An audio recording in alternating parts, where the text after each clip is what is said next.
hello, and welcome. I'm the Restless Kaiser. And I'm Jack. I'm James Workshop. And I'm Dan. But together we are Modeling for Advantage. God, I haven't done that in a while. That was horrendous. Beautiful sound. I love it. I realized my thumb was like really far down. I was like, oh, which one is it? I'm backwards here. Quickly adjusting the camera. All right, early adopters, Axe and Axe, Bacon Lord Kenzie 213 says hello all. I put the guy's YouTube channel on there because if you go onto YouTube and you search for Warhammer 40k with an O, it just assumes you've made a typo and sends you to all the Warhammer official stuff. Lazy Parrot Painting is here, and Rosie is here, as is Cardboard. So those are the early adopters. Thank you, everyone. Jack and Dan, then, do you want to just take a moment to... I normally put people on the big screen, or else I can't do two at once. And only way. So, Jack, do you want to tell us a little bit about your channel, what it is you do, and where people can find you on the internet? Certainly can. I mean, Dan's the man, the myth, the legend when it comes to the social media aspect. But yeah, so we're Warhammer. We do podcast videos alongside unit review videos. It's going well, both enjoying it. And Dan, do you want to maybe take the other half? Because you're pretty good at this sort of stuff. Yeah, we've been going for just over a year. We had absolutely no idea when we started that the podcast scene was so big. We were completely oblivious. Otherwise, we probably wouldn't have bothered. But yeah, we just like to get together and talk about 40. We're exclusively a 40k channel, although we do play some other stuff. But that's our main passion. So that's what we talk about. Very nice. So when you say exclusively 40k, you mean exclusively Warhammer, or you mean exclusively 40k? No, I mean I got some Necromunda model here to paint. Would you consider Necromunda? I've played Necromunda in the past, and I like it a lot. I've been trying to get the guys into Necromunda, but they're holding fast at the moment. I came up from first edition, so I played all those old GW games and loved them. But at the moment, there's so much going on in 40k that we felt if we spread ourselves a bit too thin, and you end up not being authentic really, and not being confident in what you're talking about. Not that we know everything about 40k either, but we just roll with it, don't we, James? That's it. Yeah. Yeah. Like, I think you're absolutely right. There's like 40k, it's just so massive. Like I barely know the rules, and we just talked recently that it was like a year and a half now, or we're halfway through, or almost halfway through 11th edition. So 10th edition, even there, I'm getting stuff wrong. I'm getting it wrong already. So did I miss another one? I know. Yeah. So to start another kind of, I guess, hobby, or another kind of genre kind of thing, it's gonna be too much for me. Kill Team looks good. I do say I absolutely adore Space Hulk. So if that comes out again, I think I'll be picking up that box immediately. I think they've been talking about doing another reprint of it. I think that's on the card. Well, because it was like tease kind of thing, wasn't it? Because when 10th came out, there was that, the Gene Stealer and the Terminator on the front, and everyone was like, oh, maybe this is the edition when they're going to bring it out again. But then the launch box with Tyranids and and Terminators. Yeah. So we got invited to IDIC Beer, the legend of the Warhammer YouTubing scene that he is, Mr. Necrons. We got invited again. James and I went last year. James won it last year, in fact, with his custard.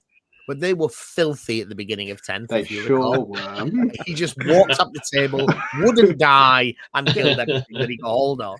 It was very, very easy day for you, I think, wasn't it, James? However, Death Guard were ranked bottom of the league tables at that point, and I was wooden spooned. I was literally last. I got paired up with the other Death Guard guy in both matches. And it was a separate draw at that time. But I was pleased because I was kind of like, I'd rather come last than like 7th or 6th. You know what I mean? Just like, mate, I was just here for the lols. If you're going to go that low, you may as well go all the way, right? But I like how you're so modest here. You're saying, oh, we've been invited. I don't think we were invited, were we, Dan? No, we kind of invited ourselves. Right, okay. Yeah. Nick had been... Nick's very kind, generous man, and he'd been helping us behind the scenes with a lot of questions and technical stuff we're asking him about when we're trying to set the podcast up at the channel. So obviously I'd seen the videos of the previous years. So I'd seen you guys on last year's, and I was like, oh, I'd love to go to that. So I just said to him, is there any chance, if there's any spare places, can we come? Right. Yeah. And Nick was like, yeah, okay, you can. So yeah. It was very nice. And when you said we're going, I was like, I think you first said, you were like, oh, do you want to play some Warhammer? I was like, Warhammer? I was like, yeah, I'll play some Warhammer. And you were like, yeah, down there, Southport. I was like, where? Portsmouth, yeah. Oh, sorry, but I can't get confused. I was like, Jesus, like, how far is that? And it was like a 6-hour journey for us. So yeah, it's about 350 miles or something like that. Yeah, that's a we long normally way play in the garage. What's that about? So you lads came up the night before, didn't you? We did. Yes. We didn't see. Yeah, we didn't see. We had to, yeah, because it's about 7. Was it 6 or 7 hours or something on the train? It was something like that. Yeah. And across, yeah. So yeah, but we were. I was in charge of booking the accommodation and booked it in completely the wrong end of Portsmouth in a place called Salisbury. Right. Yeah. And it was above a lovely little bar.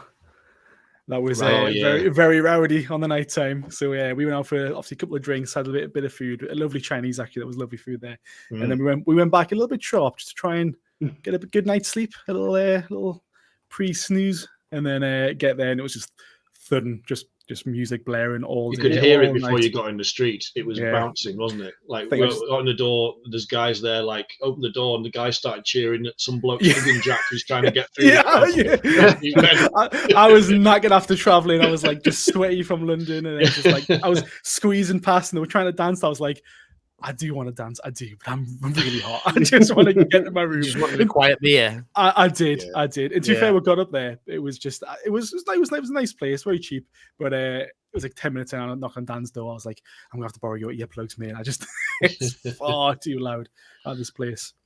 But it was very nice. Right.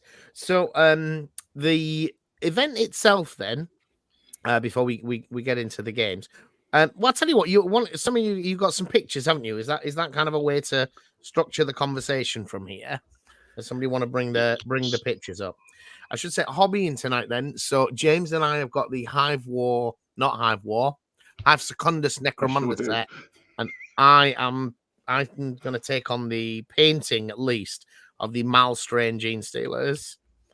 From there, it was quite an interesting story. We've done a review of this box, but it's not out yet. I think it is in the members area.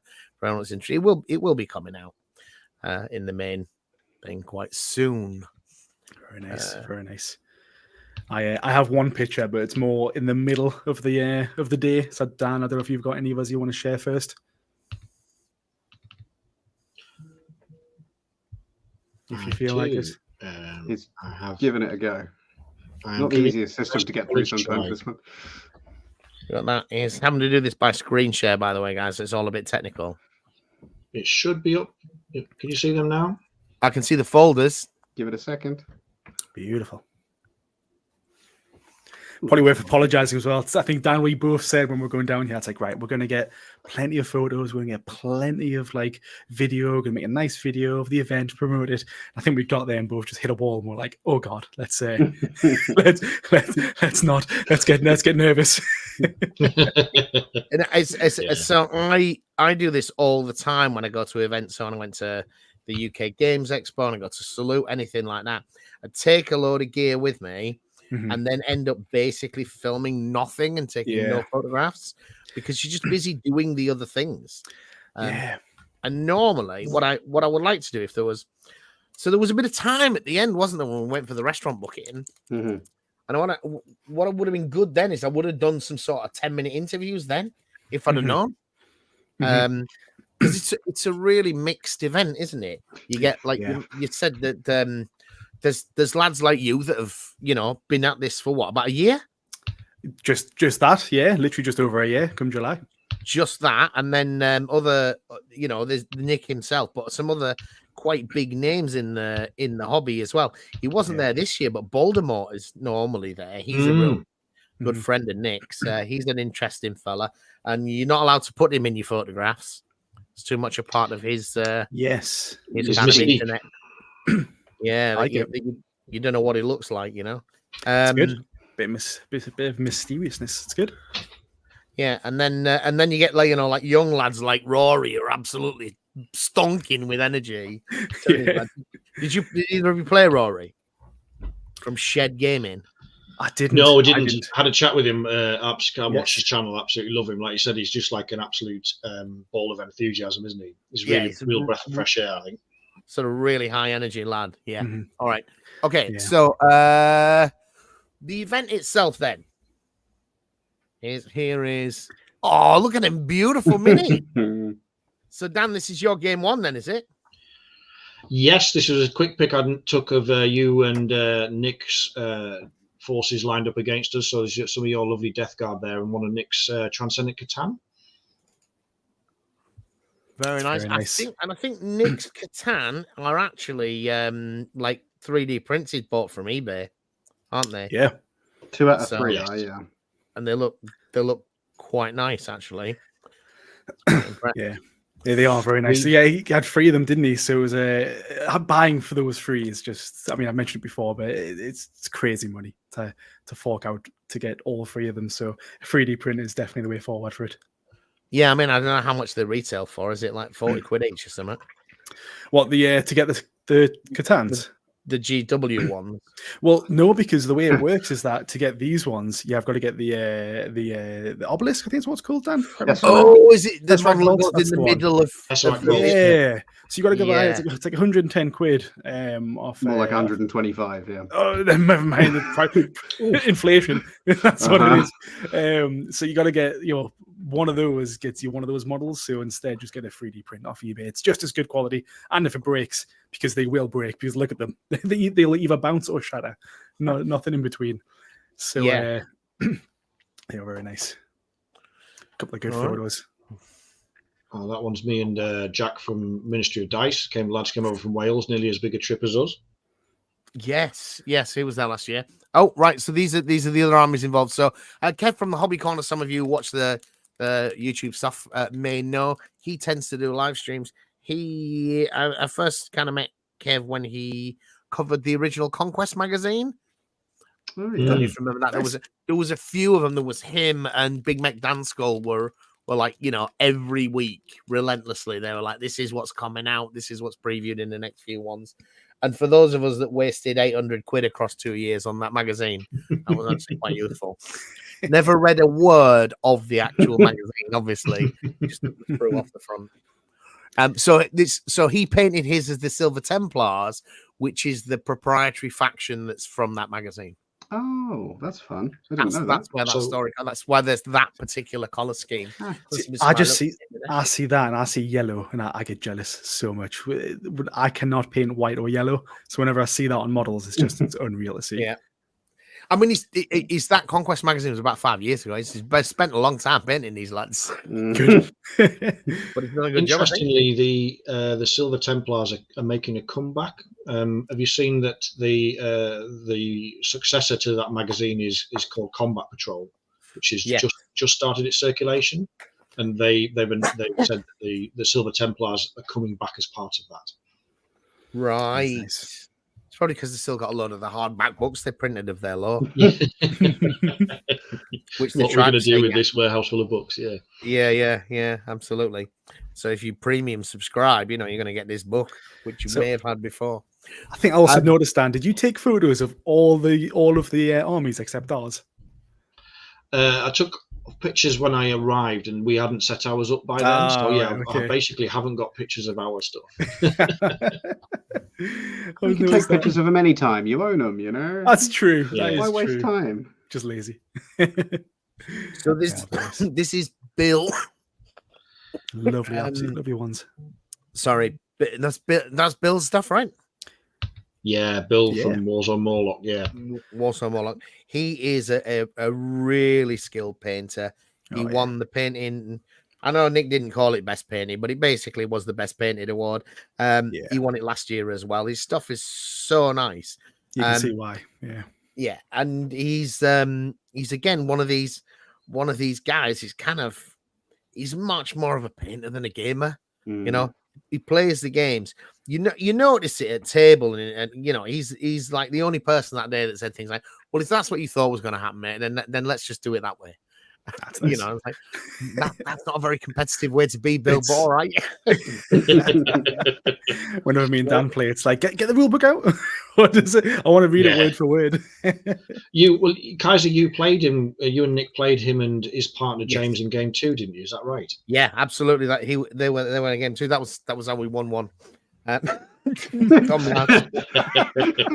shade. Take the win. Take the win. You know. Yeah, and James, the guy I played, Bill's teammate, was the other Death Guard player last year, and when he played me, he's like, "Oh, I should have brought my Death Guard again." Yeah, so poor James got the wooden spoon last year and this year, so he ended up with, as he said, he's got a silent set now for tossing his lettuce. Yeah. IDIC Beer's first double spooner may live forever. Very nice. Let's see. In fact, speaking of David, here's his minis there. Such good. Again, here's white again. Honestly, when I seen that on that tank, I was jealous. It's just absolutely crazy. Yeah, the standard of painting I thought was pretty good. Obviously, this is the first year we've been, but there was some lovely armies on display. I feel like I need to step up a game for next year. I think that's the YouTuber thing, isn't it? Yeah. James is interested on this because, as I, no criticism intended, but I think when you and I first met, you were like a grey plastic all the way, right? Oh yeah, I was playing it not at all for the painting. That is my least favorite part of this hobby. He says, sat here painting. It's by far my least favorite part of the hobby. I just like playing games. Yeah, I like the social aspect of it, not necessarily the competitive aspect. I like to sit down with someone and enjoy an experience together in a medium that I like. So, yeah. I don't know. Like I'm always like torn. I feel like sometimes I get home from work and I'm like, I just painting sounds bliss right now, and like playing the game is just completely in the back of my mind. But then sometimes I get home, I'm like, "Where's Dan? Dan, you free? I need another win under my belt." But no, I think we've talked about it before. Like there's like different areas of the hobbies, and there's like like the lore aspect. You can just get involved in so much of the lore of 40k, where you can just sit down, get yourself some painting, or again go to your local club and just start playing as well. Where did you get your camera? It makes models look better. Yeah, this is just my potato cam on my phone, but it's. I noticed that when I was looking at some of these photos, Dan, and like you keep saying to yourself, "Oh, I can't do this, I can't do that." And then you sent me these photos, and I was like, "Are these yours? did you take these?" So really nice. Oh, hold on, there's my knight on the side. I'll take that. That's the most. That's the most we'll get. I didn't have time to Photoshop him out. I see. Respect it. Yeah, I love the bases that you've done on those Custodes, James. Is that the cotton wool technique where you stretch it out and spray? That's a baby wipe. Stretch the wipe, yeah. Baby wipes. Yeah, it's so fast. Yeah, it's ridiculous. Do you want to take a moment to explain it, James? Oh, yeah. The baby wipe technique. What are you talking about, bro? What's this? You get a baby wipe and you stretch it out really thin until it's just like little strands. You spray paint the base black first, and then I use like an off-white, aged white kind of color, and then you stretch the baby wipe over it again so it's just strands, and then you spray the off-white color over it, and then dry it with a hairdryer, and then spray the off-white over it again so that you actually get a proper coat, like really light coats so that you don't soak through the baby wipe. And then I just gloss over it and paint around the rim and glue a model on top. That's the whole process. It takes about 10 minutes. And it works very nice. And it gives you this kind of marbled effect, doesn't it? The limitation is that you can't do any base larger than a baby wipe. Pretty big. So I've got a Warhound that I wanted to put on a big 30-centimeter round base, which somebody cut out for me, and it's got like an Aquila and all the tiles and everything. I'm never going to get a baby wipe big enough for that. I just don't know how I'm going to paint that base now. It will never match. Very nice. It's a good technique as well, though, because like you say, it's just so easy to do, and you get good results like that. Exactly. Yeah, I love the purple on them as well. And is it true, James, you got into Custodes because you were interested in the lore and it was a new army, not just because you could spray them gold and you were basically done, right? You absolutely nailed that there. Yeah, it's not because it turns out that gold is extremely easy to paint and looks nice. It's like Agraff Earthshade on there as well, is it? Yeah. It's literally, it's sprayed gold and then a 50-50 watered down Seraphim sepia, and then dry brushed bronze to make it a slightly textured color. Does the trick. Nice. It looks great. That's it. Yeah, it's all you need. It looks great. Uh-huh. But those ones, I think they're with the purple. I can get my colors right, but the purple are the ones who defend Terra, right, or defend the Emperor, or defend the. I know, I just like the color cages. Purple. That's fair. That's fair. I'm getting too far. I'll circle back. I'll bring it back. Yeah, but I think red. I think red is Terra. I think purple is purple and gold maybe? Works really well. Yeah, fair. Well, I think you picked something law accurate as well. So well done. Fantastic. One day I'll read the law. No, actually, that's why I got into the army. Give me one. I'm sure Luton or Voldemort's done a video. Yeah, I'm part of the Luton true Sleep or not, Club. I don't know about you guys. I put that stuff on and fall and go to bed. Yeah. To be fair, I think I just painted mine purple as well, my knights, because I was like seeing it and I was like, that just looks class. I was like, I'm going to do purple. It honestly purple really and gold's great combo. Yeah. I've got a little bit of gold in mine and it has came out really nice. Do you use, again, getting too much because you do more painting? You don't do very much painting, but there was this tool online where it's like this triangle thing where it's like if you pick this color on the wheel, the color wheel, it shows you like two other colors that will match it very nicely. Yeah, opposing colors on the color wheel. That's I'm colorblind. So fair enough. Yeah, it might as well be the fire triangle. I've got no idea what it is. It doesn't mean anything to me. So I just paint what I like. That's good. I just grab colors and go for it. I think this is purple. It's got purple written on it. And there we go. That's all you need. It's got Xerius purple written on the jar. I'm good. I'm good to go. Yeah, I like it. This is Rory Shed Gaming's Tyranids. Then I played Rory last year, in my first game, and there's so much green. It's like you're being attacked by a vegetable patch. They're kind of like leaf, like the bread. They're all quite leafy looking. Angry cabbages, yeah. In the shade, and they're often like a lot of them are sort of quite big models with these big kind of frond-like head. I was like, I just feel like I'm in like Day of the Triffids here or something, which I'm not sure was intentional. It's just the kind of effect of the density of the units and so forth. Yeah, I like the color scheme. It's not like one I've seen a lot of on from Nids painters, but I do think it works well, to be honest. Yeah. And still that then about what I was kind of hinting at a little bit before. One of the things I realized about with the YouTubing is you just can't not paint the models. You've got there's so much stuff out there. I think if you want to rock up in 2024 and make YouTube videos with unpainted miniatures in Warhammer, no one's gonna watch your stuff, I don't think. It's hard, isn't it? Yeah, because you do have to have them to a certain standard. But at the same time, I think, Dan, we've had this conversation before. You don't necessarily have to have them at a top tier standard. It's about, like, for me, it's what looks good is just consistency. If you make your entire army look to a level that looks nice, then when they're on the table or when you're recording them, you kind of tell because they're so in sync with each other. You just can't tell the difference. When you get a little bit closer, you might start seeing it, but if everyone starts coming around the tables, getting really close to your models, just tell them to back off. It's like, nah, look. Yeah. Like, oh, these look good. And then they pick them up and go, oh, not so good at close. Just like, no, don't do that. Don't do that. Don't pick them up. There are like huge channels like Tabletop Titans is one that comes to mind, where when you actually see the close-in photos, it's just they've airbrushed them and then put a bit of paintwork into it.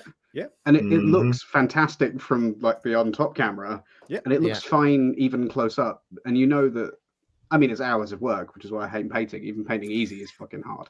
Yeah. But yeah, they're not doing it to. I think mini wargaming ruined everything. They just started paying top class professional painters to paint every army that they had in the place as part of their painter exchange program. And now everybody needed to catch up. Yeah, they start doing those close-ups, and you're like, God damn it! And I think something like Tabletop Titans showing that acceptable level of painting rather than the expert level of painting at the highest levels, I think is making the game a little more open to people. Yeah, because now I look at my models and don't think this is going to be amazing.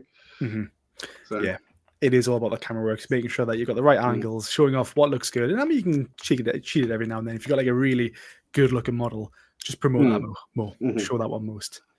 But So Bob Edwards, while we're talking about on the topic of cameras, and it's an interesting topic for our channel in particular about the way we do things.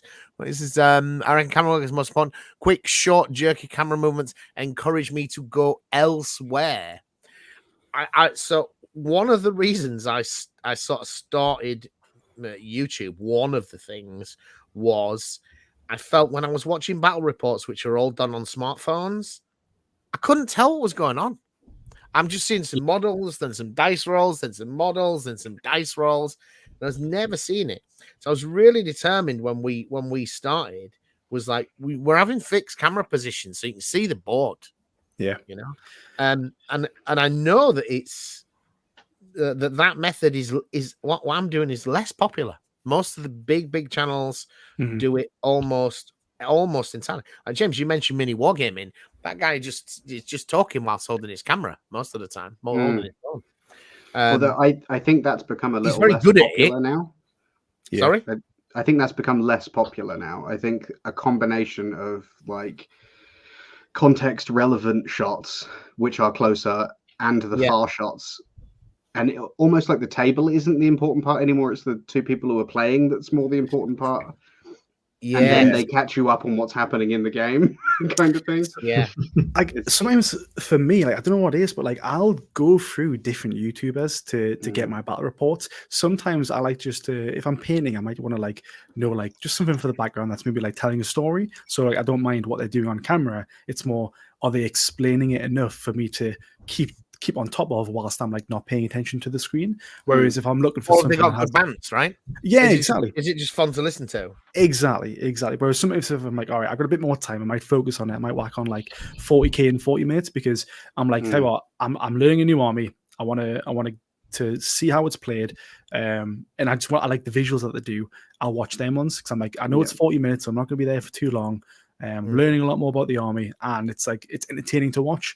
And I don't think, for me, I don't think there's any wrong way of doing it. I think it's just a case of just got to find what's right for you and how you learn, especially for WorHammer. And again, I watch them primarily because I want to learn how to play a 40k. So how to get better at it. Exactly. Yeah. So yeah, that's the ones I like. Those demons as well. That's on screen. I absolutely love those demons. Just the sculpture that they've got for them is amazing. Yeah, who was that? I didn't Aaron, see whose army that was. Sorry, it was Aaron. Yeah, Aaron. He's rebranded his channel, hasn't he? Yes, he's rebranded as Demon Prince Gaming. So he started out making battle reports on Planet 40k's channel. His best mate is Carl from Planet 40k. Right. Yeah. So they've just put out another batch rep this week. I think I've just been watching it earlier on. But yeah, he was the joint winner. He paired with Rory, and they ran away with it, didn't they? I heard their last game was very interesting, where I think someone just got stomped. I think the demons got in the back line and just started cleaning up the board in like turn 2. I think it was Jack. I think it was I think he actually had the ones in the back there just behind the demons. He had the, what are those called? The Tomb Sentinels? No. Oh, the Seraptech Heavy Construct, the big Necron crab, angry crab. Yeah, they're really cool. Yeah, that's another one that's a small fortune from Forge World, I think, isn't it? Yeah, It is. I'm scared to get stuff from Forge World now in case suddenly the next day just disappears to Legends. Into Legends, yeah. I think that's a very real possibility. But then again, I mean, they come out. The other thing about Forge World is it probably come out next year in hard plastic. Yeah, much better kit. And then the hard plastic will be made Legends. No, I don't think they'll do that. No, they printed a bunch of the Forge World Horus Heresy tanks, and all the way up to about 6 months before 10th edition, they were still making them, and they're all Legends now. Yeah, the Demos pattern tanks are all Legends. A big point of it was you can buy this and play it in 40k, and then the It's so sad. Generally, Our friend who got the new Orc Codex was very happy that he's seen the Grot tanks, and he was like, "Yes!" He's like, "These Grot tanks, they look amazing. I'm gonna 3D print. 'Cause he want to buy them all." So he's like, "I'm gonna 3D print like 24 of them." I'm never going to have an opportunity to show this. I ahead. put some together 3D printed. Give me a minute. You carry on. You go ahead. I'll tell the story. So I got a friend who was like, "Oh, I'm really looking forward to playing these 24 Grot tanks. Just having that many on the board just will be looking absolutely funny." So he sets his printer away, massive print. He spends several days on it, built them, cleans them up, paints them. And I swear, like the next day after I maybe finished pretty much most of them, they turn to legends, and he's like holding the codex. He's like, "No," he's like, you guys printed this in the book. How can you just make it go to legends?" So no, he was planning on taking them to a tournament. It was the Northeast Open up in our neck of the woods. Yeah. So that was his tournament prep. He spent like weeks printing and painting these guys, and then couldn't take them. Honestly, his entire list was normally tournaments. They've got long lead times and people prepare. Normally they have caveats about rules changes within a short term before the tournament, saying that we won't be playing this because. But I think that's changed over time, hasn't it?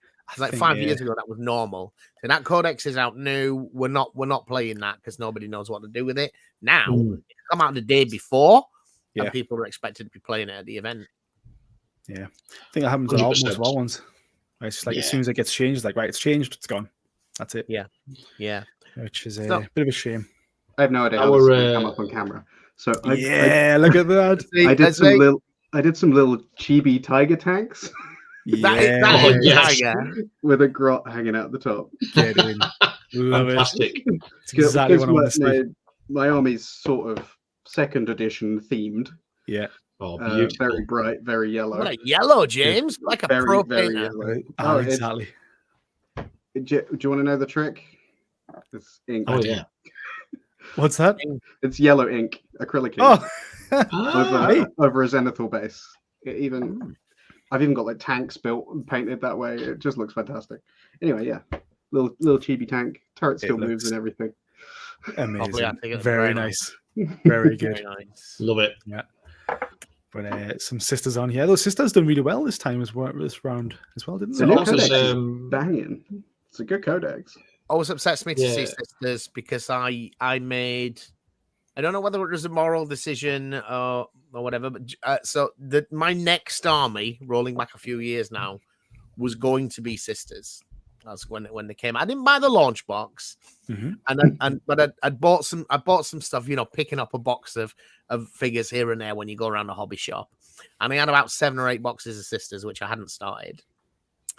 But I had seen them being played with all the miracle dice and everything when they're in their first iteration. I was like, this is a fucking complicated army to play. I don't think I want to do this. But I hadn't got rid of the figures. And then as COVID came around, I was having clearing out stuff that I was never going to use. And I was looking at this pile of sisters boxes.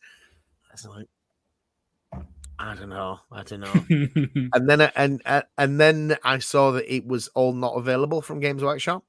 Someone pointed it out in a casual conversation. It's like, you can't get you can't get this, you can't get that. I was like, oh, stuff it. I'll stick it all on eBay. Then. Somebody really wants this, and this is literally a whole army that's never going to get painted because I don't want to play it. I'd done that the year before with AdMech. I was like, I'm not someone who enjoys rules complexity. Maybe I work, I do a lot of thinking at work in my hobby. I don't like to work too hard in my brain. And with the kind of layering of canticles and all when AdMech moved into having all of these characters that layered on special abilities to pump things out. I'm not enjoying this army. That's exactly why I've picked up Imperial Knights, because I just thought, I was like, you know what? I just want some simplicity. I don't want too many units to play. I think when I went to this tournament, I had 5 different units. I had the Armiger. You had 5 different units? No, No, that's a No. lie. No, sorry, I had five. Three I had units, five yeah, models. that's it. models, You know the yeah. list better than me. Yeah. So yeah, it's 5 models total, 3 different units, and you know what? It was bliss. It was just nice to move the unit, not have to worry about moving so many. It does wonders for your back as well. Just kind of relaxing, just move it up. Don't have to think too much. And yeah, it was. And obviously worth mentioning that. I mean, you, James, played game 1. We did game 1. Yeah, that was absolutely terrifying. Yeah. You got paired up with the other giant monster player, and you had 11 models, I think. 11 models between us. Yeah. Models between you. It was me and an orc player. Dread. Yeah. Dread. Just facing down things that were absolutely peak created to take out custodies. Yeah. They're all anti-tank models. But you say that you guys took out pretty much all my units, and I was unable to take out any of your units. You just walked up the board turn 3 and just started just cleaving us down. I let the wall of green just run in front of me. It was Operation Orc Shield, and they all got you in combat. And then I took part later in the game. I had like a good round of shooting at you, and I think you made every single 4-up. It was mental. It never escapes me. I've got a friend, I think he's in the chat, Dan. He does the same to us. Shield to us free roll. He just rolls the 4s constantly, and it's man, does it hurt. It's so much. I did the maths on the day. It was a more than 1 in 2,000 chance of me actually succeeding all those saves that I did. It was ridiculous. It was just crazy when you were making them, and I was like, "There's nothing I can do." He's a monster. Yeah, you did. I'm sorry, this isn't how this is supposed to go. I know. So that was a real good game because again we had 11 models, and I think me and Carl were like, "What?" Not so much like, "Oh, what do we do?" It was more like, "No, actually, what can we do?" Because we can't really do much in terms of 11 models. But that was the game as well, where on turn 4 you were like, "You're winning by 5 points. It's the end of turn 4. Let's just call it here." And I was like, "No, let's play it out. The points might be relevant later for either of us." And then you beat us by 6 points. I offered it. I'm sorry, I did. I really did. They beat you by 6 points after they conceded. No. So they said we'll concede. And I was like, we got a little while left. Let's just play out this last turn. The points might be relevant for one of us later for 4th place or something. Right. And then, they beat us. I felt so bad. But then I also thought back. I was like, actually, all them 4-ups that he made, I was like, nah. You should You played a good game. That last turn was you dragging every single penny of your mental capacity, throwing it on that board to work out exactly what needed doing. Yeah, really did. It was not too fair. It was a good game on both ends. To be fair, like say with Dread moving up with his orcs, I was a bit like, oh god, that's like. And I think you turn 1, you just stayed behind the building. And I think Dread moved up. Yep, and then it was the right move. It was the absolute right move. And unfortunately, Dread just got absolutely shot. That was his whole Dread War Gaming is one of the Orc War bosses. He's an interesting lad, but he's not a competitive player like in any way. No, he's like you think Stevo's laid back about it. Like Dread is, and yeah. So I would imagine it absolutely can just make the game fun though, because Dread was just like, I seen the cogs whirring. As soon as the game started, he's like, tape measure out, it starts moving up, and then I just see James like, I'm staying right here. I'm not going anywhere. It was really funny to see. Yeah, it's an interesting paint out. I assume his army was quite nice to look at. If you watch Dread when he's on stream, he varnishes after every coat. Ooh. After every coat, there's like a save point for the miniature. So paint a coat, and then he varnish it, and then he paint another coat, and if you don't like it, rub it off. That I could not do that. I mean, the thing is, with Dread's army as well, though, you can see that he puts effort in because the models look amazing. I just don't have the time for that. I don't know how he can. It's so good. He came second in the best army competition, didn't he? Yeah. He got my vote, so it was a good army. It was it was well painted. I don't think it was the second best painted army, but because it was best army, which I way prefer, he had so many conversions and so much fun stuff in that army, and it was quite a large force as well. There was a lot to look at. So I think every model was kit bashed or converted, wasn't it? It was all it was all unique, which I loved. Rastafarian themed orcs, definitely. And this is the other orcs, which is 6 up Stevos on which is also a nice looking army. He did the loudest war of the weekend, I think. And that was scary. That was something I'd not played orcs in 10th. I've only played a couple of games in 10th edition, and I was the first time, because when the orcs do that, get their war turn, they're encouraged to make a noise. And I was just like, the fuck was that? I'm so glad my orcs weren't done in time, because I'm playing Bully Boys with a Waaagh banner, so there were 3 Waaghs in that army. Oh wow! Game. That would have been not much fun. Every time I play orcs, whenever they war, I just go backwards. I don't bother going forward. It's crazy how good they are. So I voted for Stevo for best army, mostly because I know how much time he spends painting. He's like 2 weeks a figure. He's a really self-confessed, very open about it. It's just like, I am such a slow painter. I do it so carefully, So for him to actually, it's taken him years to get one army. Years and years. You can tell because it's an army from 7th edition. Right. It's the Dread Mob list from Imperial Armor 8. It's a very old looking army. Dan, I think I've got a second angle from that from that picture that you're sharing. Have you got it with you? I do. I've just popped it on screen. I don't know if you can switch it there, Kaiser. So when I'm moving my knight, and I just see what happens next, I honestly didn't expect the orc shooting to be that good. So I had a full knight and pretty much exactly what you just seen. I moved up my knight pretty far forward, thinking, it's only Overwatch. What's the worst that'll happen? I'll get in a very good, strong position. I'll stay up. And then I just see cheeky little Rich pulling a little cheeky smile, and he's like, tell you what, he goes, I'm going to Overwatch. And I'm just, I'm box full of green dice. That's how many dice his flash gates shoot with. I now understand this.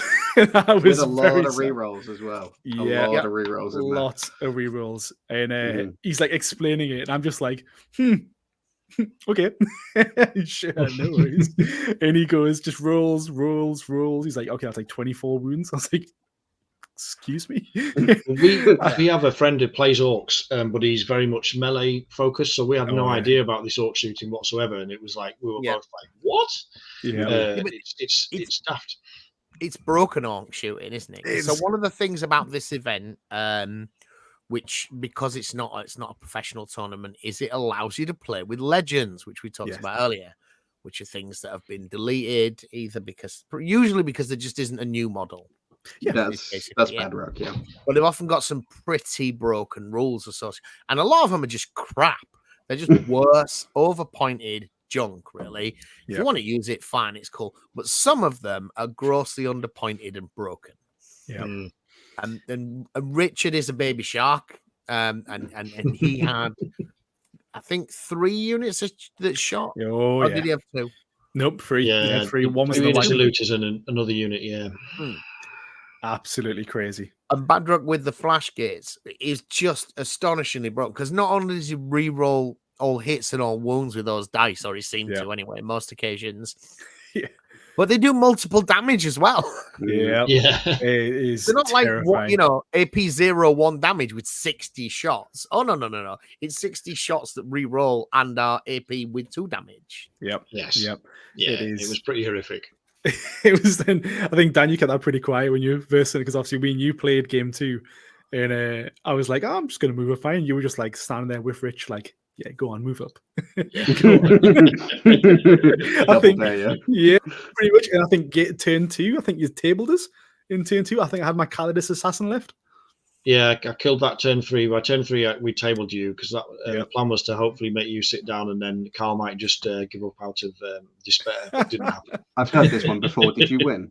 Did you win, Jack? Certainly did. You fucking 1 point. 1 point. He did the same thing he did to you in your game. Exactly the same. Jeremy boy. Right. No one suspects the I think we beat you in the first game because Nick failed all of his saves on his Transcendent Catan. He certainly did. And He yeah, couldn't we roll had higher than a 2 assassination. in the first round. Yeah. I think so. Yeah, he had something like 15 4-ups to make and made one of them, and then it's got a 5-up Feel No Pain, and he only made one of those as well. I think something like that. He died anyway, so it was brutal. Yeah. I think I've got another small story to tell, so you're going to see a very unfortunate face of mine. But when I was, me and Daniel, we mentioned before going down, we were like, we're going to make some videos, we're going to get a few content, we're going to like learn the ropes, because obviously we're being new to this event. We were like, we didn't know how much like recording was going to go on. We weren't too sure how well everyone does it. So we were like, look, we'll just do a little bit here and there to try and like make something for our channel and kind of like piece together and kind of learn from everyone as well. Because I think, we first time meeting other people who do videos in person, it'd be nice to kind of see how they do it. So when I watched, what they do, I absorbed it. I was like, I'm gonna go step away during our game and go take a little bit of recording just to kind of, get my bearings of it all. Anyways, I stepped to one side, put the camera up and I start recording. I'm like, first thing I say is, "Oh, hey Dan, sorry I haven't recorded anything yet. Here's some nice plants, yada yada." And I was like, I'm gonna go up to one of the tables. So I went to one of the front of the tables, recorded maybe like just a couple of questions to a couple of people, and I was just kind of getting in my comfort zone, getting a bit more happier. Left, was like, felt good, felt happy. I was like, how did the footage look? Our first time doing it on my phone. Let's see how it looks using, the info. And unfortunately, I took a picture and didn't record absolutely anything. Classic. Yeah, so I don't know if you can see the lovely photo. It's very embarrassing, but it's a lovely angle. Don't know if you can see it there, Kaiser. No, but that's the photograph you took instead of the video. That was meant to be the video of me. That was the video. Yeah, the video angle. Look at that. And I was far too embarrassed to like. I went around people, and I was thinking to myself, I was like, oh my god, I went up to these guys who do YouTube videos and they do all the stuff, and did they notice that the video wasn't recording? And I was like, I'm too embarrassed to say anything. I'm too embarrassed to ask them to do it again. So. We went up to CrackCon, which is the guys who podcast on a Monday. They do mostly historical stuff. The Plastic Crack podcast, a good group of lads. We went up there. We interviewed 4 or 5 different people. Yeah. And when we got back, the audio was completely unusable. No, because all the background noise and everything. Yeah. Yeah, it was completely useless. And we like pulled people out of games and stuff like we had like a tripod rig and all sorts. Oh no! It's unusable.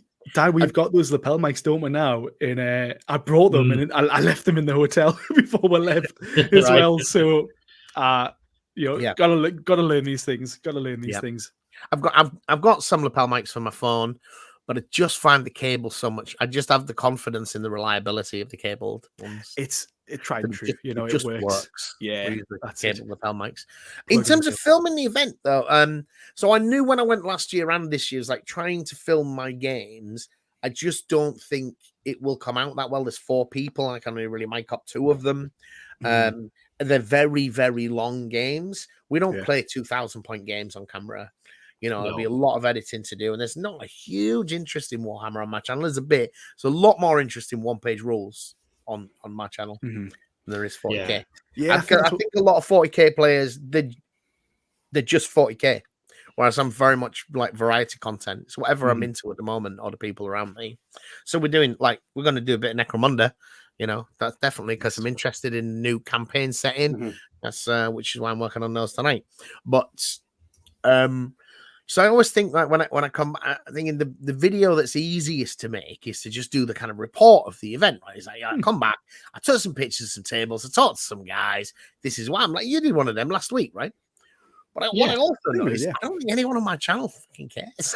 Do you know what I mean? I put out the video for that week, and they were like, "Why didn't you review the Hannibal box set from Warhammer?" You know what I mean? That's what we was expecting from you. There's a new Team Yankee set you haven't covered. So I usually end up not doing anything. But what I try and do though is like make some contacts, bring some people in, and do the live shows because I still enjoy doing it. The event. So let's talk, I think, about tournaments, about this tournament and about tournaments in general. I'll make a start for myself. I thought, like a lot of people, I tried tournaments many years ago. You know, found game 2 was against some total asshole who still played me, or just cheated, rolled his dice behind a wall, or whatever it was. And I hope Jack apologized afterwards. Absolutely not, mate. I won. That's the main thing. and just some sort of total whacker, win at all costs type dude. Yeah. You really don't enjoy.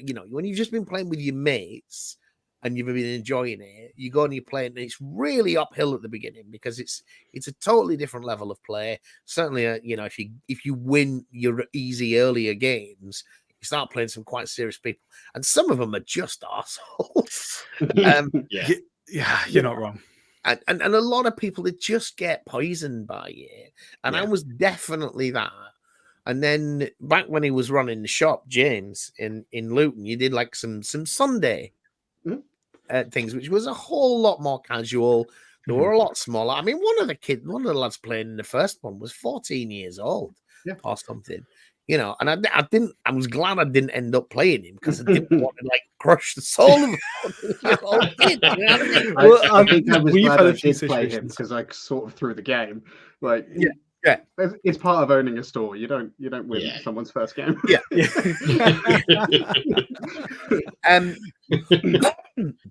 But I started playing a little bit again, and I found that getting the kind of structure to it, and that it's just a day, and it will be tough, but there's good people as well as bad. So I kind of pushed through it a little bit. But I found like the IDIC Beer's tournament is tough for me because 40k is not my main game. And most of the people in there are quite hardcore, and very on meta. And I do rely on other people's greater knowledge of the rules at those events, but it's fine because everybody but me knows those rules really well. So I'm on balance, kind of feeling like tournaments is a big word. I think I prefer the term organized play. I'm more interested in organized play than I was as a way of experiencing other games. So Jack, where are you on tournaments? Honestly, I don't know if I've just came into the hobby at the right time, but I've not had many issues going to tournaments. All of my games have been relatively smooth, if I'm perfectly honest. I thoroughly enjoy playing. For me, you can come across the people who, I guess, are a bit of a dick when it comes to playing the game.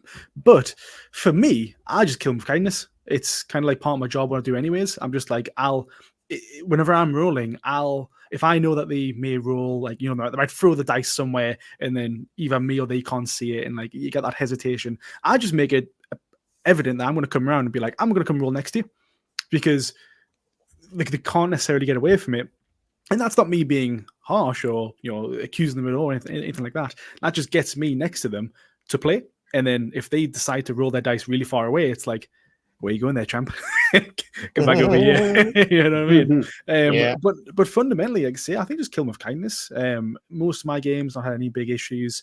Been relatively smooth, like I say. And like I say, it could be that we've came into the tournament scene at the right time. It could be that the tournaments we're going to are the right ones. I know, Dan, we went to a couple of club tournaments that are hosted by the Wildlings. We've got Ricky as well, hosts them. Up in Wildlings, are they north of the wall, are they? Yeah. Spot on, pretty much. But yeah, literally, I think the tournaments we go to are is the right vibe. I'd say they're really nailing the atmosphere of come play, everyone's welcome. It's not just for the sweats, come have fun. And I think it's just really encouraged, the ones that we go to, and where they're hosted as well. It's always like in a brewery, so drinks, all right, relaxation. So that's my vibe on tournaments. I think I really like them because I love learning Warhammer, and it's probably one of the best ways to learn Warhammer if you're looking to play a bit more competitive. Because it's just so good. It might be worth mentioning as well. back when you played, Kaiser, I don't know how accessible the rules were, because again, in this new edition, they've really, I hate giving them props, but Games Workshop have done a good job on their app when it comes to the core rules. You can find the rules easily. They are getting better at how the rules are worded as well. I know there's still some out there that are, I'll be honest, absolute trash. But in terms of checking someone's rules, or like if they're saying, "Oh, I'm going to do this rule," like grenade, for example. I've had this is probably an example I've had before, where someone used grenade against me and said it was 8d6, and I was like, "Oh, sure," and I let them roll 8 dice just to kind of gauge on how well they're done. And if it was like a really low roll, I would kind of want to let it slide. But he rolled like 6, 5-ups or whatever. I was like, oh, that's actually real big damage. So I just said, I'll tell you what, I was like, let's just have a quick search of the rules. Let's just see what it actually says. And using the app, you can just find the rules super easy. Whereas previous editions, you had to get the book out or search, or you had to look online, and it was really hard to gather it. So in the section you're looking for. Exactly. Yeah. I mean, one of the things I look for in a new rule book, because we evaluate a lot of new systems, because we have multi-game channel. Mm-hmm. Index is a huge selling point for a rule set, or more importantly, a lack of an index is a big thumbs down from me. You know, I mean, not all systems need an index. Some, you know, like a 20-page rule set doesn't need it. I guess, but certainly, and I think there's a bit more to it than that as well, though. Is I think because, like, at a certain level of play, when you start talking about tournaments, there's just so much more information out there. Most people who are going to tournaments will be reasonably familiar with either Reddit or a Facebook group or a YouTube channel. So it's like everybody knows how dirty the grenade rule is, or whatever it is. You can't like. I remember that was my thinking. That's a weird rule to try and cheat on. Well, it was just a common one. It's just because you don't think about it. You're like, oh, I'll get some extra dice in. You know, those extra wounds do make a difference here and there. So it's just and again, maybe on the flip side, maybe it's not so much that they're cheating, but it's more of a case of they just get it wrong. You know, we mentioned at the start, misremembering. There's just there's so many rules out there. Like, it's sort of what I meant. That's a weird one to choose to cheat on. Like, if you're going to cheat on something obscure. I think it feels like that's more clearly a mistake. Right. Yeah. But, exactly. Yeah. I think that's the reason why I also enjoy tournaments in the same way as you do, because I'm assuming the other person isn't trying to screw me out of anything, even if they're being cagey. Yeah. You're trying to have a bad time, and I'm trying to have a good time here. So I'm going to keep having a good time. And every time you do something I'm going to question it, because I'm still going to have a good time asking. Exactly. It's because you see them overthink, and you start seeing like, this guy. Sometimes if you question a rule, sometimes the opponent thinks you know more. And a lot of the time I do not. I'm just there to learn. My worst habit for tournaments is that I help the other person all the time. You do. I can't help myself, but be like, well, if you did this other thing, I think that might work as well. And I'm like sat there trying to work out what the other person's doing with them. You did so much teaching of the game in the shop, though, didn't you? It's kind of almost like, you know, built in, really, isn't it, for you? Second nature for me to be thinking about what the other person's doing actively.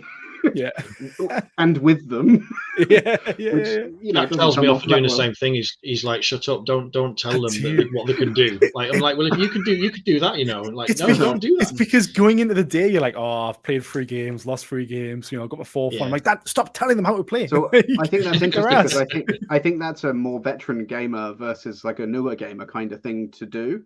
Because I think even if you don't know, I don't know 10th edition especially well, but I know 5th edition and 6th edition and 7th edition and 8th edition and 9th edition. I haven't played that many games of this one, but I know how to play Warhammer for the last 15 years. Yeah. And so, like, how something moves and what might be a good idea about how it moves, I'm going to know that for the rest of my life now. Yeah. Do you know what the rules are trying to create, even though they may be doing it in different ways? Yeah. And I know one of the I have kids. I run a club at school, and it's about 50% of it's Warhammer. And one of the things that you were just talking there is that kids can't help themselves but smack talking at the tables. You know, like, oh, well, if you do that, I'm going to do this. And you do that, I'm going to do that. It's like, A, you're telling them what you're going to do. B, you've got 1 hour to finish this game, so get on with it. Yeah. Do the smack talking after the game. Smack talking is fun. Like, I particularly love it when someone's deciding whether to rule, and you don't have to say much. You just be like, "Are you sure you want to do that? and it just gets in their head, and they're like, "You've only got one command point left, mate." Sure? Exactly, exactly, just little things like that. The last command point, yeah. Oh, man. Because we all know you re-roll that one, you know what you're going to score, right? Every time. Every time, mate. Without fail. Yep. Yeah, I like to think that re-rolling a 2, I can improve it to a 1. I'm guessing he's from the accent. He might be local to you. Do you play at a local club, and if so, which one? You may not wish to share that publicly, but I imagine you know. No, we do. Yeah, Dan, go ahead. We're quite vocal about it. I've finally dragged Jack in now as well, but I've been playing for a while at a club called the West Allotment Wildlings, which is in a place called West Allotment, just north of Hadrian's Wall. They are north of the wall. Right, literally. Yeah. And we're quite blessed we've got, I think now, 5 or 6 gaming clubs in our area, and this one is the best one because it's really has a strong ethos of fostering, bringing new players in. So some of the clubs you go to, you'll turn up with your army. It happened to me when in 9th edition, got back into the game in 9th, turn up with my Necrons, and if someone's like, yeah, I'll give you a game, and then just noob stomped you in 3 turns, and you were like, right, that was a lovely afternoon, thanks, mate. So this club's the opposite of that, and they're massive champions of lots of different game systems. So there's loads of stuff going on there. There's wherever you go to any club, there's going to be a big 40k crowd because it's the gorilla in the room, isn't it? But Definitely is. They do their best. They do their best. Again. You can get game. Yeah. Mm-hmm. It's a very good hobby. Like, say, when I went there the other week, they were like coming over, and it's really nice though, because obviously, sometimes you go to a club and you're like, it was my first time when I was there. I kind of knew people from the Discord and such, but I went over and people were coming over, taking pictures, seeing the army, just coming over and seeing, being like, oh, look, why don't you just come through the next room and see what we're playing inside there? So finished the game up, went through, started chatting, seeing what the game systems were, and it's just a way to learn other things as well and see what else is out there, because sometimes you might think, oh, just 40k, I'm just going to do 40k, but you get there and they do loads of other things that you might find interesting. So it's definitely worth checking out. Classic historic wargamers. Have you considered 17th century 10mm? Hot down first review, John. Whenever you're ready. Epic Python shot. I got one. How do you feel about the English Civil War? It's actually English Civil War, isn't it? Yeah, that's the English Civil War, yeah, mate. It's 12 mil though, not 10. Cool. Where do you stand on tournament? When you brought a into this, because Drukhari, all of their rules they feel like cheating. Yeah, they do. Yeah. First time I played against Drukhari, with one of the kids at school, I kept asking him to show me in the rules where it said he could do that. Honestly, I swear to you, I was just like, no way. There is no other army is allowed to do that. Why are you allowed to do that? It's it does very much feel like cheating, and but I tried not to bring a meta list to Nick's tournament. It's like you try and in 1,000 points just try and bring a bit of everything and basically stuff that I like playing with, but it's still full of jank. But I remember I was apologizing to you because I got to play you in our game, Kaiser, in the first round. I was like, I'm going to apologize in advance. My army's full of jank. And then Richard, my partner, started pulling all these moves out, and I was like, these orcs have got more jank than the Dark Elves. There was all sorts that they seem to be able to do. But tournament wise, I think is because I started in first edition. First edition is very different. You played right through. There's no break. No, I've meandered in and out like most people, right. I think. But I think it's difficult to tell the young ones how different it was, isn't it? Because it was basically like an RPG type setting. It wasn't competitive at all. You needed 3 people. Ideally there was a games master there that was kind of running the scenario. So if I was playing you, Jack, and I was losing badly, the GM had the option, some tools in the box to kind of bounce it back up again and make it more fun. Yeah, and you were telling a story sometimes, like playing a scenario like you would in D&D rather than just for points. So I do miss that aspect of it. It's still technically in the game, isn't it? But it's not there. It's not at the forefront of 40k. It's an afterthought these days, rather. No, I mean it's completely moved into the tournament scene. James and I were talking about either on the way up or the way down how much. Like I think other than playing first edition, which when I was a kid nobody called it Rogue Trader, they called it Warhammer. No, they called it 40k to distinguish it from 140,000. Yeah. Warhammer. Warhammer was the fantasy. 40k was 40k, which you played with Beacon Marines or stuff you had from Hero Quest. When I was that, and I've completely forgotten what I was going to say. So what were we talking about on the way up or down? Oh, about how much? Right. So when I got back in, and when 8th launched was when I started playing it again. That was quite reminiscent of the game that I'd played before. In a lot of ways, a lot of the numbers were the same. The ballistic skills and so forth. Although they changed where they put the numbers, you didn't have the weapon skill table anymore and stuff like that. But the strength and toughness of las cannons, they were the same as they were, but still in there. Do you know what I mean? I still remember all of that stuff. And I thought it was quite good. But what changed during that time was just how big Warhammer became, and ITC in particular. You started seeing all the YouTubers moving over to ITC, and so you have these. To me, the bean counting approach to missions, I hate it. I don't like list building either. I don't like pre-game in any way. I don't like pre-game. I want to rock up, and you say, "Well, you get them 30 figures, and I get these 30 figures, and let's play." I'm be much happier playing set scenarios, to be honest. Even if I'm painting the models. I do a bit of. My youngest is he's collect Space Marines, and he wasn't really interested in competitive play either. So we did. Oh, Nick's in. Hello, Nick. So I wrote some scenarios for the narrative campaign that started off with some archaeotech being discovered that turned out to be awakening a Necron tomb, and we just played through these various scenarios which were themed around one of his characters progressing from being a lieutenant, kind of up the ranks type thing. And that was much more enjoyable for him than just we're playing 500 points and you've got to do this mission and capture this objective or whatever. The kids aren't really interested in that, I don't think. I think that romance of Warhammer has gone a little bit. Yeah, and to be honest, when we play on the channel occasionally, and and certainly the kids at school play, we play a cut-down mission version, which is much like what you play at 8th. You played in 8th, slay the warlord, line breaker, and first blood, and 3 objectives on the table. Why? Because I think terminal objectives mean you've got to be standing there at the end. You fight. And then you race for the objectives in the last couple of turns. Yes. And you got a clear-cut winner. The bean counting. It's like the game you played against me in the first one is a really good example of this. Is you and Richard are like way more deeper understanding of the rules than I have.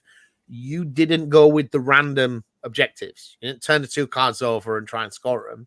You went, they got a lot of characters. We can score a lot of points off that. Yeah. And I don't like anything that leverages advantage in the hands of the more experienced player. I actually, which is, and I know that sounds like a competitive player. That sounds ridiculous. I like catch up stuff. I like anti. I want the complete opposite of that. I think again, it almost tells a story, as you say, doesn't it? Like when you play tactical, it's like, all right, cool. It's like the story's ever growing kind of thing. But when you choose fixed, it's like, okay, this is the story that I'm going to make kind of thing. So it's a toss up, really. I think both work. Fixed was a problem and it became quite stale in 9th, and that's why they brought that first deck out, and that's why they've carried it on into this. But I think what 40k is missing is a casual hammer deck, like you were talking about, Kaiser, like something harking back to sort of 8th edition, where you can just pull a couple of cards out and have a kind of stripped down fun game without Maelstrom. You scored in the moment, and the score was on the card. Yeah. Right? Whereas there's like 3 different point levels you might be scoring at. I might get 1 table quarter, 2 table quarters, or all 4, or whatever it is. So you can't even just put the card on one side. You've got to stop and track that. And I just don't enjoy it. I know they're trying to push a lot of granularity into the game to be able to. And I tell you what, it feels like almost everybody drives a car, but not everybody is Lewis Hamilton, right? And they're not interested in driving Formula 1. I like cricket, but I'm not a test match. I don't want to play a test match. Do you know what I mean? But there's a thing you don't even want to watch a test match at this point. I love watching a test match. 3 days. What the hell? But everybody seems to want to play the Formula One of Warhammer, as opposed to the games we enjoyed as kids, where you just played with the figures that you had. Do you know what I think is the difference? And what's made the difference is the culture changes video games. Yep. And I think the kids are used to playing in those kind of formulas now from video games. And that's why it becomes excuse me, that's why it becomes more structured. They prefer more structured Warhammer as well, I think that's so much better, because I remember, I don't know if you remember the tournament that we went to, almost like 3 months ago now, where I think one of the missions was deploy servo skulls. I think that's the one that's called. Oh god, yeah. Where, my god, so that was not very easy to play.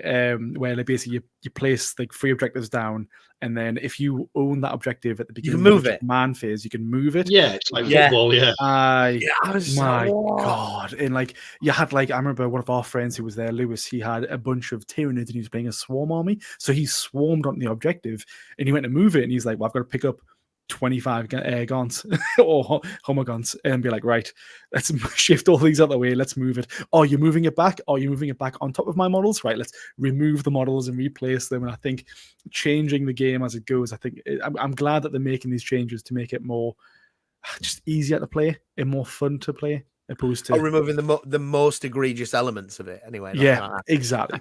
Interestingly, that I don't know whether it's exactly that mission, but certainly one that's very similar to that. Nick had put us the second game for last year. It was, yeah.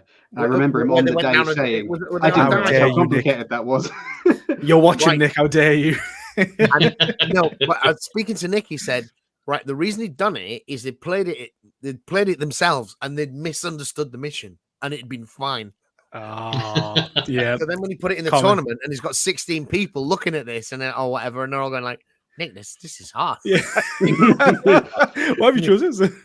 It's a lot of extra admin. Still in the chat, maybe you can confirm, was that the Servo Skulls mission, or was it a different one? Explain yourself, Nick. Explain yourself. Yeah. So that's that. So I had a good day. I think everyone else did. It was really nice to meet the people. Yeah. Really interesting mix as well. You get some really established YouTubers, like I say, like Nick Beer at one end of it, playing with lads that are not really filming at the moment or just getting into it, or people like under 1K subscribers, people like you guys who are doing, I think for a year old, you're doing pretty well, guys. I like thank you. I like stuff you do. You got some good production values on your video, which we kind of hinted at a little bit before, didn't we? When we were talking about cameras and so forth. I think that is the real problem for people breaking into this, is there's an expectation of really quite high level of finish on the videos. Well, I think when me and Dan sat down about it, we were like, right, well, what do we want to make? And it's like, right, we're not going to just sit there and blow the money on all these, fancy cameras, fancy stuff. And it was like, right, let's just do a couple of test ones and let's just see what works. And we went to basic demo. I mean, we're using these microphones here now, super cheap off Amazon, but it was the software that you found online that really makes the difference. So it's not a case of you don't need the fancy equipment, you don't need all the unique and highly painted models or anything like that to make a good. I say good. Oh, it's good. A good, good videos. It's just about those little cheap, fancy things that you can do online that just makes the video better. So I think we're getting there. Definitely areas to learn, especially when it comes to audio and such. But something that we'll both learn together and hopefully smash it in the future. I feel like we're almost at a saturation point now where the high production value isn't enough anymore. No. And that there has to be something else going on. So we've got Tabletop Time at the moment, one of the really big ones, who's like, we're just not making money. It doesn't matter what our production values are. We're going to have to go to part-time and get real jobs now because this isn't working. Yeah. Despite having hundreds of thousands of views on every video, over 1 million subscribers, it's just not working. It's Patreon, they add obviously merch and stuff like that. Yeah, you've just got to be it was a shame obviously with them going part-time, so they get really good content. But as we say, you need to just be smarter with what you do, and not saying that they're not smart people, but it's just you've got to be careful. It's a what's the word? No, it's a volatile area that you need to pay very close attention to. Yeah, I mean, I think the money is the is the difficult bit, isn't it? And it very much reminds me. I used to run a pub after I was at uni, and we used to have live music, and the only people that were making any money were when it was basically one guy with a karaoke machine. You get a band, and they're going to split the same fee between them. You know. And so, and what concerns me about the future of content on YouTube, certainly the bigger content, is the only people who are going to make any money are the people where it's one person and an editor. Where they, you know, so your Kirioths and what's the guy who's like proper Primark crazy? He streams every day. I can't remember his name. Glasses. What is he called? Anyway, he's a massive YouTuber for Warhammer content. All Specs Tactics? No. That's the only one off in my mind. That's one guy, and he's the editor. Yeah, absolutely. On his slideshows. But that's it. I mean, obviously his videos, look at his videos, and they work. They do exactly what he wants them to do, and he does them really well. Auspex Tactics has done a fantastic job of finding the niche in the market. He's read the news for you. He's the PowerPoint slides of it, and you watch it. You absolutely do watch it because I don't have to read news.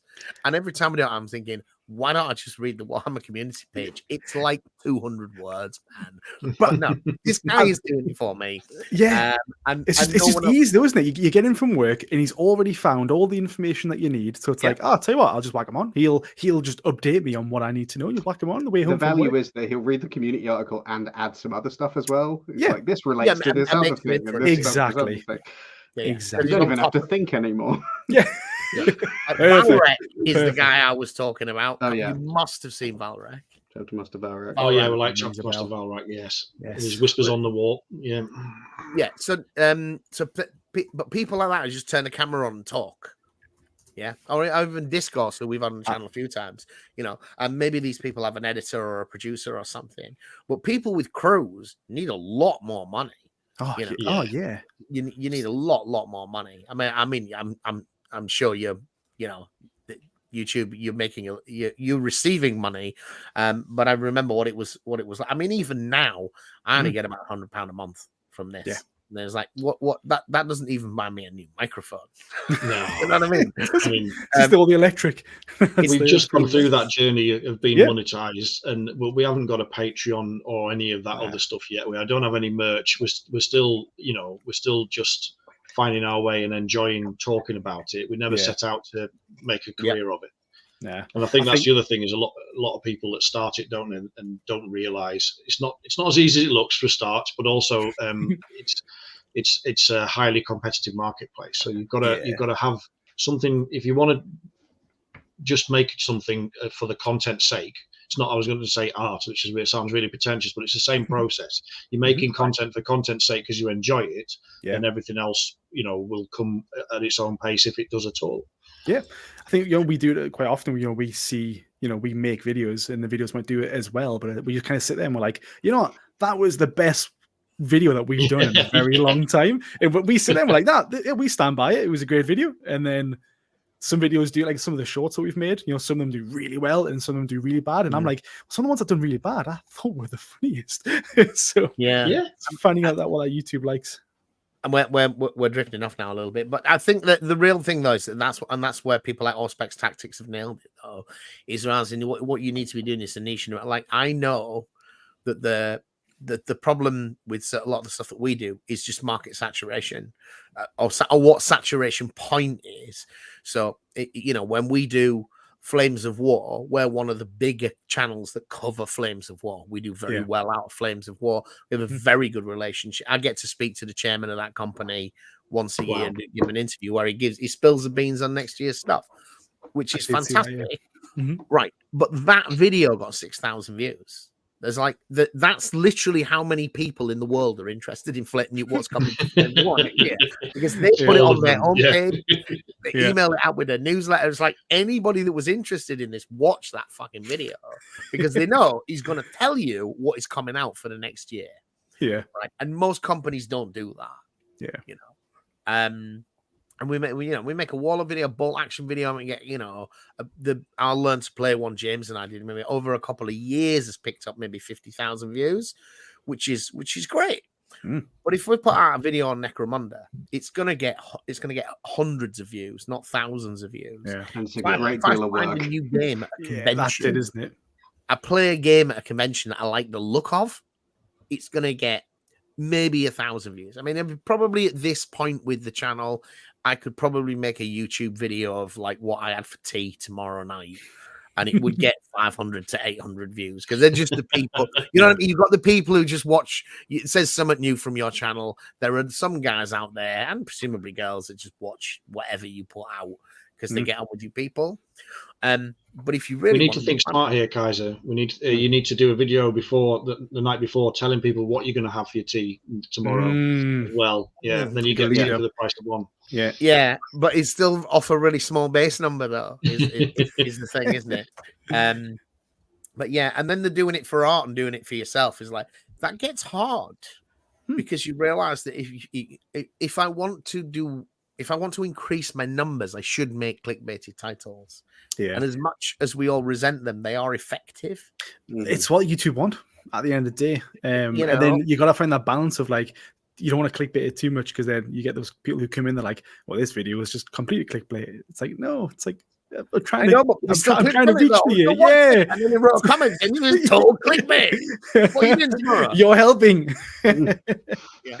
Oh, well. Anyway, lads, hobby-wise, if anybody didn't know, I have got, what's it called? Vallejo, not Vallejo. Army Painter Speed Pants. I love these. This is their current contrast because they got balls, mate. They already got mixing ball in. So I've got the 6 Mount Strain Jean Steelers, got the base collar on them. James, did you do any hobby? You've been doing some hobby. Show us what you've done. My silver men are gold now. Oh, beautiful. Beautiful. Whoops. I was a bit too early. Dan, remind the young people at home where they can find you on the YouTube. Yes, so on YouTube we are Warhammer 40k. It's Warhammer spelt with an W-O-R, which is a Geordie in joke which nobody gets from unless you're within a 10-mile radius of here. But we're also on. You can find us on all the social media platforms as well, so on Instagram, etc., etc. Yeah, I've just put a link into the various chats there. So if you want to find them, because I tried typing them into YouTube, it didn't find them. Click on the link, give them a sub if you're interested in following Warhammer. You follow the meta, you talk about what's going on, you talk about new releases, that kind of stuff, right? Yeah, we would class ourselves as casual competitive. We don't try and portray ourselves as being top competitive players because we're not. But it's that next tier down of people that are interested in playing Warhammer at a good level. Yeah. And Michael Wayne perceptively said, so, no, wrong one. It's war as in hour, presumably. Exactly. Yes. It's Warhammer. We had I think Warhammer would be easier to search for on Google. It wouldn't have that northern, that extreme northern accent, then, would it? We had a PE teacher last year. I run the library at my school, and he gave me a book when he left, which was "Learn Yourself, Geordie," or "Learn Yourself, Geordie." Yes. Yeah. And there are many words in there which were new to me. What have you learned? What have I learned? Well, none of it, obviously. Right, guys, I hope you enjoyed the show. We will see you in a couple of weeks' time. I haven't got anybody lined up yet, but there will be somebody, and it will be fun, I'm sure. Thank you for watching. Bye-bye. Thank you. Thanks now.